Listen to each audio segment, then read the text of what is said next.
Good morning from Phong Nha in Vietnam.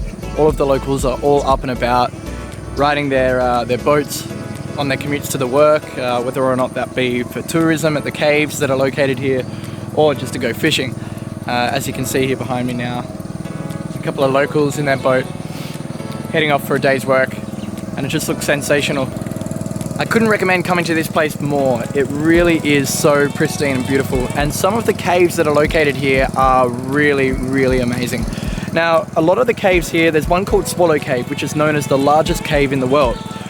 When you go to this place, it costs $250 USD approximately to go on a 2-day trek to see this amazing area. I really wanted to do this trip, but they've just closed for the rainy season. So over rainy season, they close off for 6 months for safety reasons. So tourists can't actually access this area until I think come January, when the weather starts to dry up a little bit. So if you are coming to Phong Nha to see a lot of the caves, there are still some awesome ones, including Phong Nha-Ke. So I highly recommend still going and checking them out, just because it's a different time of the year. There's still so much to do here and so much to see. Another place that I really enjoyed was Duck Valley. So at the duck stop, they have a buffalo that the tourists can ride, and also all of these ducks that they do some pretty hilarious things with. Sounds weird, but that's exactly what it was, and I really enjoyed myself there.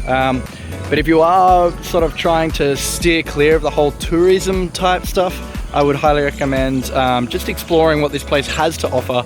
Get on the motorbike, go and see the hills and the valleys. There's hemp fields everywhere. It really just looks unlike anything else.